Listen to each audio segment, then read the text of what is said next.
Ya estamos con nuestra primera parte de este panel de este día, miércoles. Está con nosotros Francisco Martorell. Pancho, ¿cómo estás? Buenos días, Fernando. Bien, gracias. Hola, Y también Alberto. Alberto Mayol y su familia. ¿Cómo estás, Alberto? ¿Qué tal, Fernando? ¿Cómo estás? Un gusto, Pancho. ¿Qué tal? Hola, Alberto. ¿Qué tal? ¿Cómo estás? Oye, se ha puesto de pronto bien interesante esta cosa. Yo voy a partir con la pregunta que ya he hecho en todos los paneles, pero que como detonante me parece interesante. Esta situación que se pensó en un momento dado fue calificado de genial. El cambio de gabinete por sacar a Mario Desbordes de la ecuación política, ponerlo en defensa, colocar a Andrés Alamán preocupado de las relaciones internacionales, lo que descomprimía un poco la situación en Renovación Nacional, darle de nuevo poder tutelar a la UDI a través del Ministerio del Interior, y de alguna forma amojonar mejor el gabinete después de este periodo pasado por un ministro del Interior de un partido recién salido de la cocina. Y por lo tanto, ahora vienen los profesionales, se decía, ahora vienen los que tienen experiencia en la materia, y bastó un par de entrevistas para darnos cuenta que lo que más probable pase es que esta discusión se haya llevado al interior del gabinete.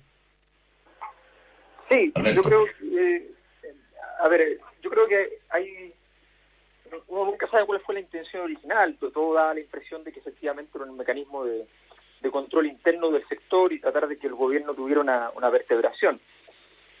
Pero hay una ironía, y es que capaz que lo que está pasando ahora, que no era el plan, sea dentro de todo, porque estamos hablando de un gobierno en una crisis enorme, dentro de todo bueno para el gobierno. Me explico.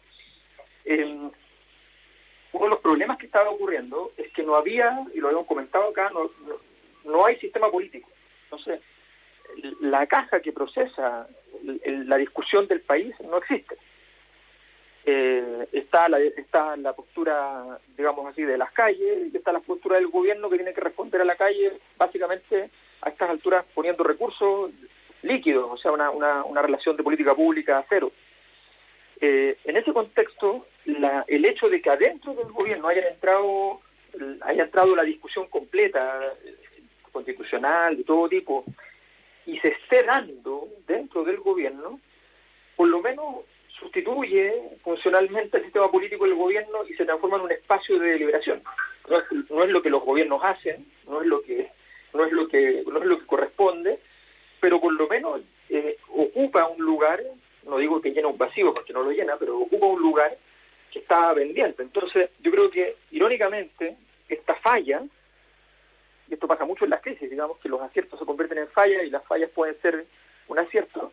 Esta falla en el sistema le da alguna clase de capacidad al gobierno para poder hacer pasar por dentro de la estructura. Una de las cosas importantes de las crisis es que todo empieza a pasar por fuera del poder. Entonces, pasar por dentro del poder, esta discusión puede ser positivo.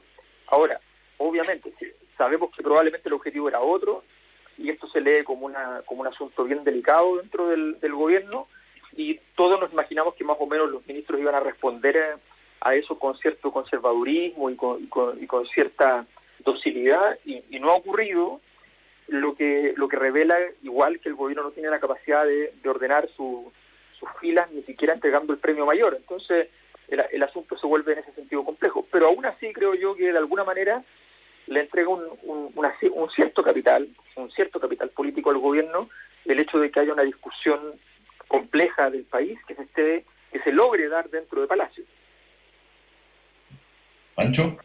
Sí, yo comparto, y también creo que en toda situación y análisis siempre tenemos que poner esa variable Piñera, que es fundamental. Es decir, cualquier análisis político puede chocar con las intenciones del presidente, y lo que planteemos hay que incorporarlo, cuál va a ser la estrategia que él va a seguir una vez que esté en juego eso, porque efectivamente la clase política vinculada al sector de gobierno podría haber pensado que las piezas se iban a acomodar de determinada manera, pero también está esa variable Piñera que te lo mueve todo, ¿no? Es decir, tener hoy día esa discusión dentro del gobierno también le permite al presidente salir con otras cosas, y uno lo ve hoy día en una situación donde él empieza un poco, Fernando, lo que tú has planteado hace mucho tiempo, ¿no? Es decir, esta posibilidad de que si efectivamente hay plebiscito y hay luego asamblea constituyente, sea también obra de este gobierno. Entonces, más allá se neutralizan las voces al interior del gobierno, pero sale la figura del presidente diciendo: todos queremos nueva constitución, debemos pensar en la constitución que vamos a crear para el país, y se eleva por encima del debate y de la prescindencia para ponerse él en una situación de mejoría, no solo de su imagen, sino también ante la historia, de la posibilidad que sea el gobierno que finalmente, más allá de la posición que tuvo antes, pretenda hacerse parte de este proceso de una manera muy importante. Creo que hay varias cosas que incluso podríamos tomar en consideración, porque si vemos en las últimas como 48, 72 horas, ese intento que venía haciendo el gobierno desde el comienzo de aglutinar a sus huestes, hoy se empieza a desmarcar. Es decir, si tú quieres aglutinar al sector de derecha de este país y llegas a un acuerdo con Celestino Córdoba y en la Araucanía, efectivamente eso se va a provocarte ayer el trending topic, más allá que las redes sociales le asignan o no le asignan importancia, era traidor. Es decir, de todo especialmente del sector que ya conocemos, José Antonio Cast, pero también de muchos otros, de esta negociación que termina con la huelga de hambre, ya no habrá huelga seca, pero además con un acuerdo que puede ir mucho más allá de ese tema. Entonces, creo que hay una serie de elementos que la variable Piñera hoy día está pensando otra cosa. Ahora, vamos a ver cómo se desarrolla lo que viene. Hoy el presidente va a anunciar el fútbol, luego viene el tema de los posibles rebrotes y qué va a pasar con ese plebiscito, pero lo que yo veo es que hay un intento por posicionar a Piñera como el hombre que rearticule esta opción de una nueva constitución, ya sea ganando o perdiendo el plebiscito, el sector derecha. Es verdad, yo tengo la impresión que, mira, a ver, el presidente de la República ha tenido en su momento beneficios, si tú quieres, de imagen, planteando que él votó que no en el plebiscito del 88, cosa que es para todos los efectos prácticos inverificable. Pero desde el punto de vista de la biografía del presidente, está ahí como que él estuvo con la gran mayoría de la ciudadanía en un momento dado cuando las cosas se dividieron entre situaciones absolutamente determinantes para el futuro del país. Y por lo tanto, que yo planteé varias veces que el presidente, después de mucho meditarlo, va a terminar señalando que en realidad el apruebo abre un camino que no tiene para nada que ser contradictorio con las pretensiones de la centro derecha. Me parece que también está ahí a la vuelta de la esquina, mucho más si es que tú te estás teniendo una pelea intestina que ya está en la mesa de gabinete. Alberto. Sí, yo creo que efectivamente, o sea, uno... Disculpen. No, si no, estábamos esperándolo. Esa fue una gran... Todo el país estaba esperándolo. Ese es el tercer panelista nuestro. No, lo que pasa es que yo creo que efectivamente, conociendo la historia política de Piñera, hay una alternativa no menor en ese sentido de que él finalmente, cuando llegue el momento más ácido, tome una decisión que puede ser muy incómoda para la derecha. En general, más allá de las críticas que vienen desde la ultraderecha, Piñera ha sido muchísimo más derechista de lo que cualquiera podría imaginar a partir de su propia historia. O sea, él efectivamente ha sido un personaje que ha marcado ciertas disidencias. Su única vinculación con la derecha en realidad ha sido la defensa permanente, constante y sin ninguna duda al modelo económico, desde el principio, sí. desde el año 80 para adelante. En todo lo demás, es un personaje anómalo dentro de la derecha. y este gobierno ha sido un gobierno poco anómalo en ese sentido. Creo que cualquier presidente de la República de derecha, incluso salvo de una ultraderecha ya más enrarecida, pero incluso más, yo creo que incluso el mismo Kast en una situación semejante, la cultura política chilena no aguanta probablemente para que uno bolsonarice demasiado la conducta. Por tanto, lo más probable es que habría sido bastante más prudente en estos días que han salido incluso a colación las actas de los 80 de la discusión sobre la AFP.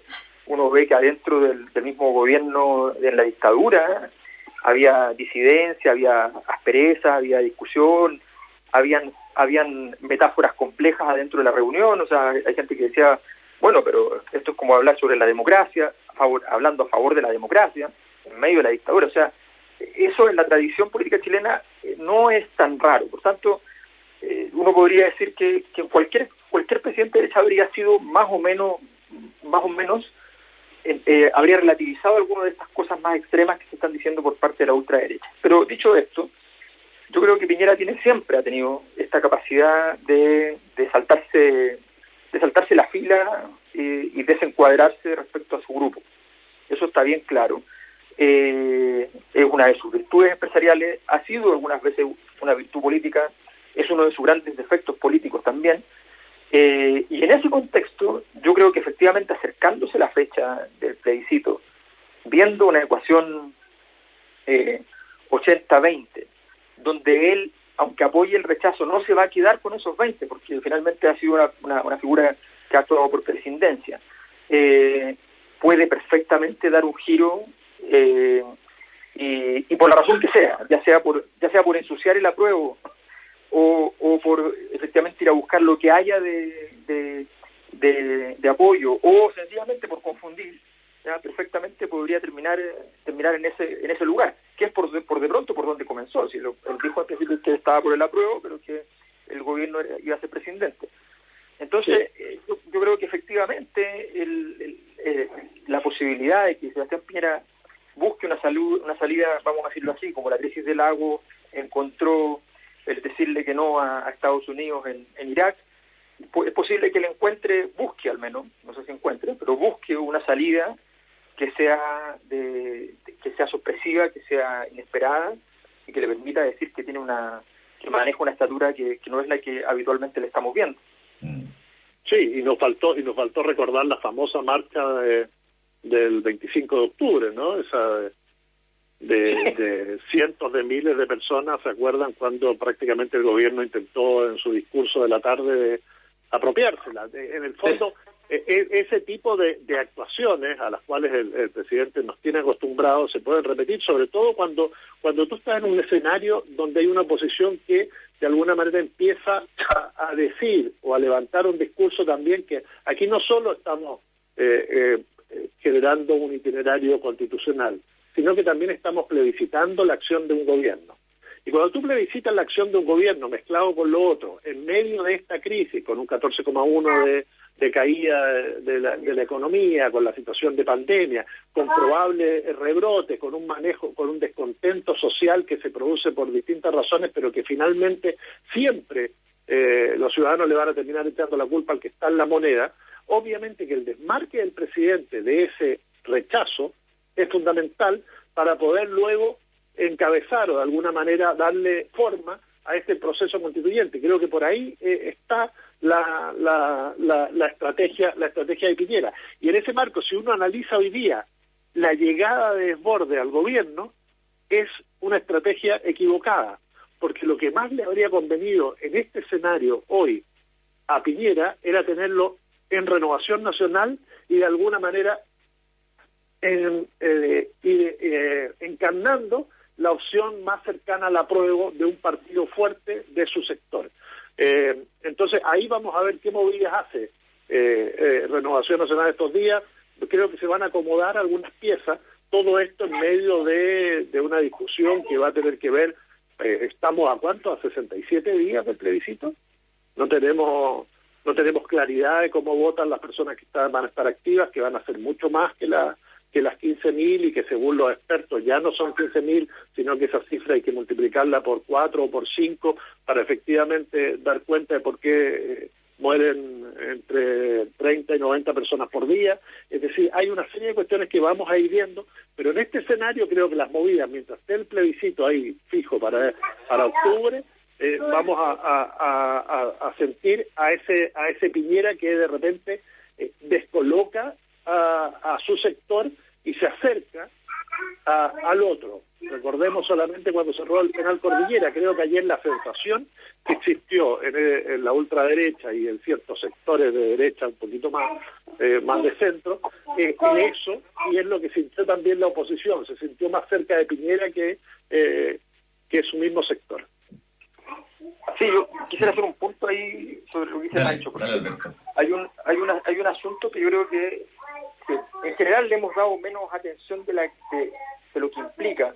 Yo creo que la diferencia entre las dos grandes crisis que ha vivido el gobierno y la derecha en este proceso ha sido, bueno, la de tener que entregar la Constitución y tener que entregar el 10% de la AFP. Desde el punto de vista político, del político tradicional, la entrega de la Constitución es una cosa muy, muy, muy importante. Pero desde el punto de vista de las posibilidades de políticas de desarrollo de Sebastián Piñera, entregar la Constitución para él, justamente por lo que decía Fernando al principio, por haber votado que no, por haber estado incluso en su momento participando en algún debate público apoyando el no, y por su permanente esfuerzo por desmarcarse de ese mundo, salvo en este gobierno, que habrá que repetirlo, el costo de entregar la Constitución no es un costo tan grande, e incluso bajo determinadas condiciones, no fue lo que ocurrió, podría haber sido un activo, que él no hubiese tenido lo que pasó con la violación de los derechos humanos, que lo conectaba con la tradición de la dictadura, probablemente podría haber tenido incluso un punto a favor. Pero, en cambio, el 10% de la AFP, la crisis del política del sistema financiero tal como está diseñado en Chile, eso es algo que le pega muy duro a él. Y eso es algo que él no va a ser muy difícil que pueda resolverlo y que pueda salir de ese espacio.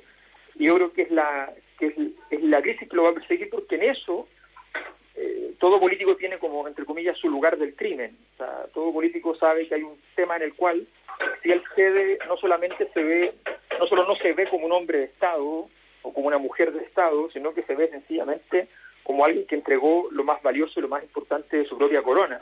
Y el sistema financiero lo es para Sebastián Piñera. Por tanto, ese es un tema donde yo creo que si ahora viene la ley sobre los súper ricos, todo ese camino es un camino muy, muy, muy árido para Piñera. Sería como su travesía en el desierto. Sí. No, yo tengo la impresión de que hay una... yo dije en alguna oportunidad que el presidente, esto cuando era candidato, probablemente podía entrar a un concurso de quién es la persona que es más libre del país. Y desde el punto de vista de la personalidad de él, y desde el punto de vista de no tener que necesitar pedirle nada a nadie, digamos, en términos de las cosas que naturalmente se piden en el ámbito de la política, particularmente plata, él puede generar situaciones y condiciones que obedecen básicamente a cómo él ve su posicionamiento en determinadas materias.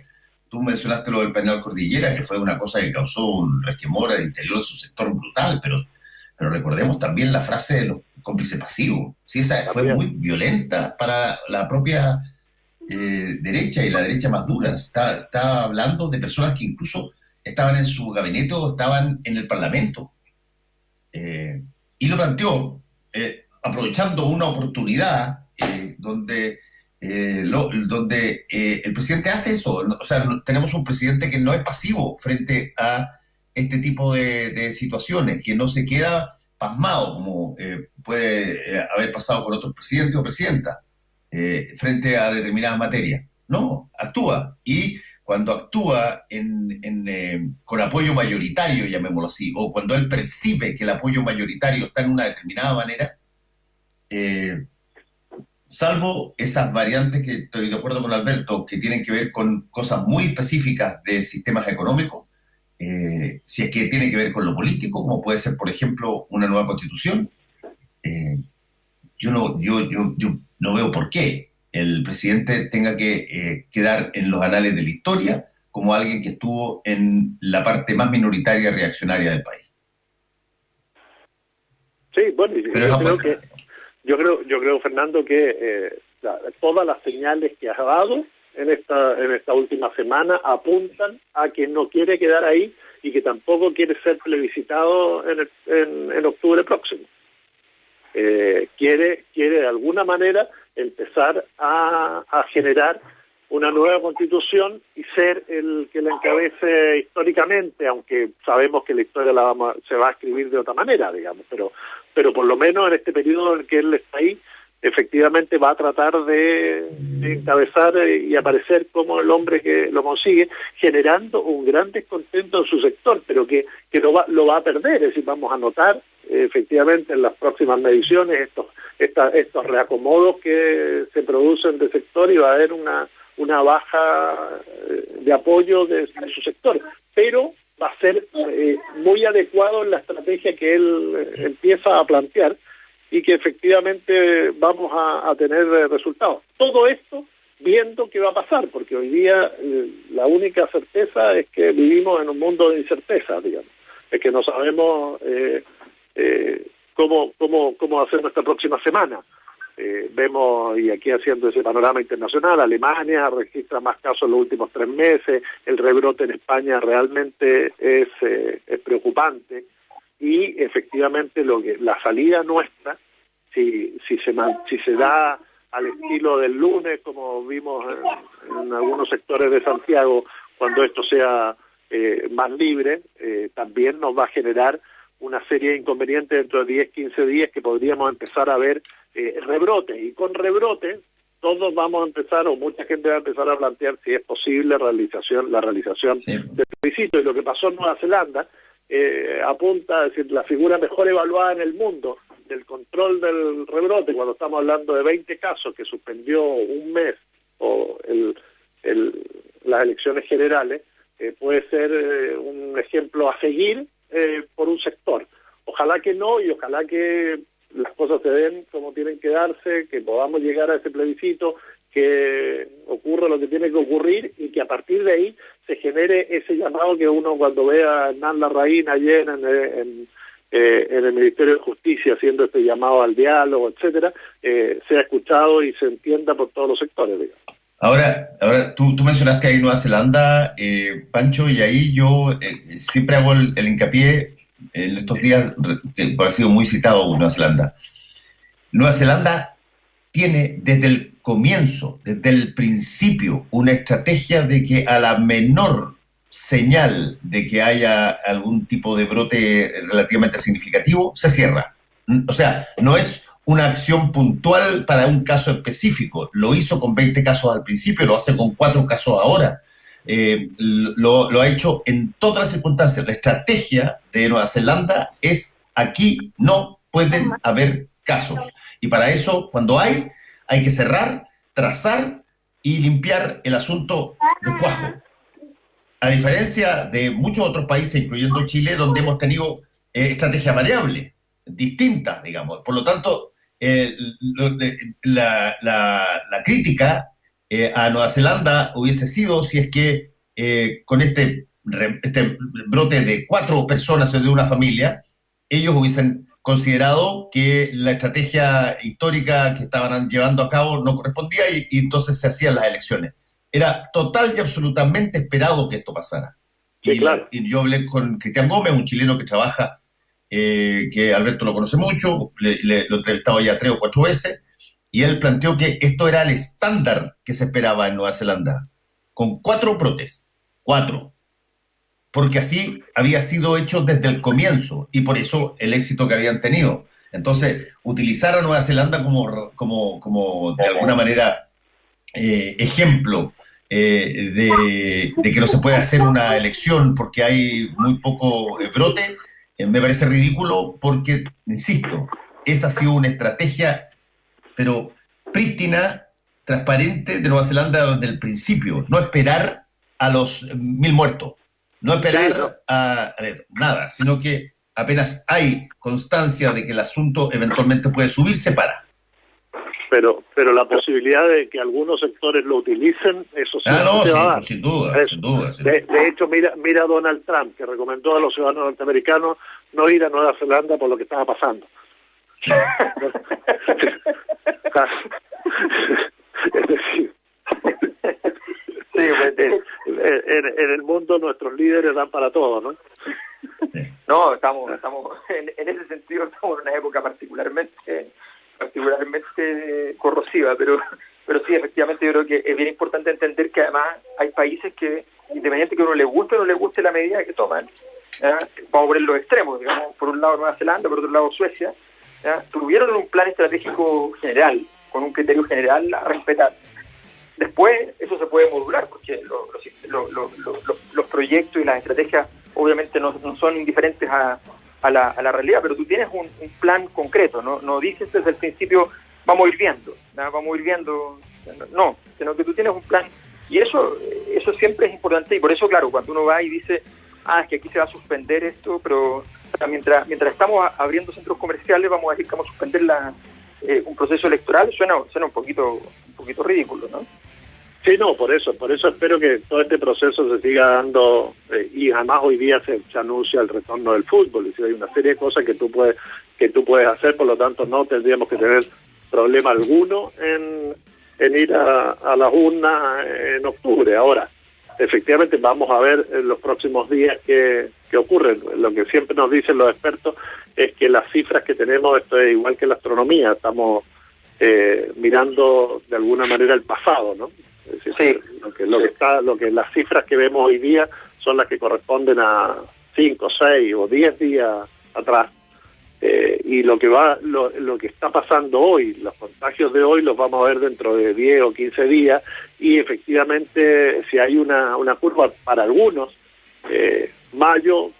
agosto puede ser como mayo y septiembre como junio, y en ese sentido es lo importante no relajar las medidas. Exacto. Bueno, muchas gracias a Alberto Mayol y también a ti, Pancho. Cuídense, chao. Gracias, Fernando. Un abrazo, Fernando. Suerte, Alberto. Nos vemos. Cuídense. Chao. Volvemos con combinación clave. La clave me escucha.